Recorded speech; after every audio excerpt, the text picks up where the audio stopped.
আসসালামু আলাইকুম বন্ধুরা, আপনারা সকলে কেমন আছেন? আশা করি ভালোই আছেন।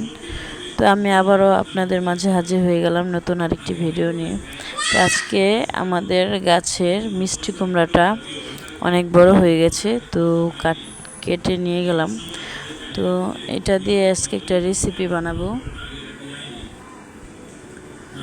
তো এই মিষ্টি কুমড়াটা দিয়ে কি রেসিপি তৈরি করি, আমার ভিডিওটি পুরোটি দেখতে থাকুন, তাহলেই বুঝতে পারবেন। তো এই রেসিপিটি খুব সহজ। মিষ্টি কুমড়াটি ভালো করে ছোট ছোট করে চাক করে কেটে নিব।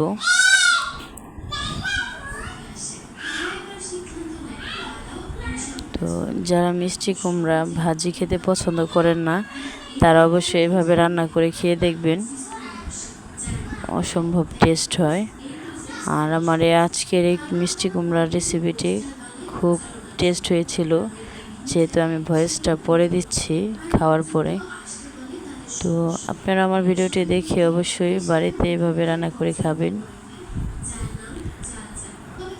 আর বিশেষ করে আরও টেস্ট হওয়ার কারণ হলো, যেহেতু নিজেদের গাছের সার মুক্ত।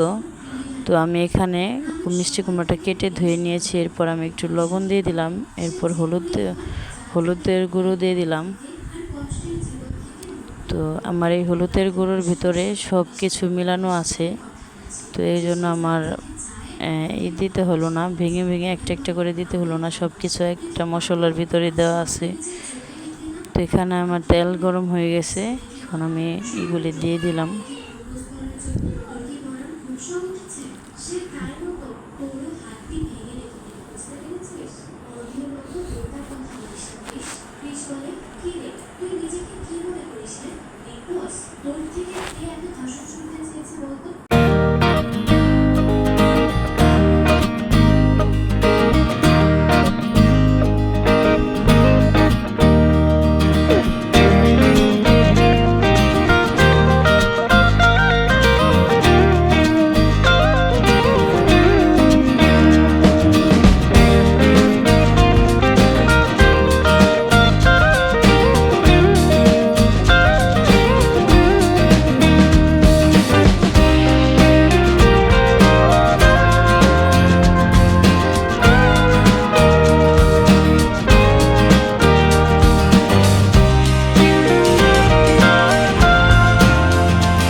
তো এখানে আমি মশলা দিয়ে দিলাম।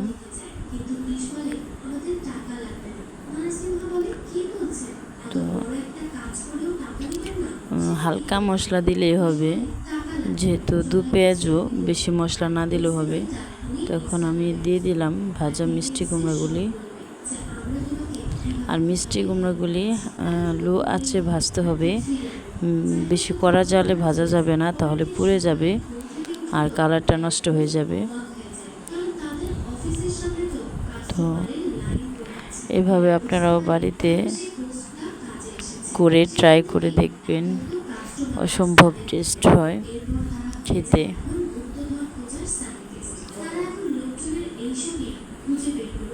তো এখানে আমি একটু সামান্য পানি দিয়ে দিলাম, একটু মশলাটা যেন মিষ্টি কুমড়ার ভিতরে ঢুকে এই জন্য। আর এখানে আমি ছোট একটা বেগুনও দিয়েছি সাথে। ঘরে একটা বেগুন গাছে একটা বেগুন ছিল বাড়তি, সেই বেগুনটাকেও দিয়ে দিলাম। আর আমার এই রেসিপিটি কে কোথায় থেকে দেখছেন অবশ্যই কমেন্ট করে জানাবেন। তো আমার রান্নাটা হয়ে গেছে, দেখুন কি সুন্দর কালার হয়েছে। তো আমার ভিডিওটি ভালো লাগলে অবশ্যই লাইক করবেন, সুন্দর একটা কমেন্ট করবেন এবং ভিডিওটি শেয়ার করে দিবেন। ও আমার চ্যানেলটিকে এখনও পর্যন্ত যারা সাবস্ক্রাইব করেনি তারা সাবস্ক্রাইব করে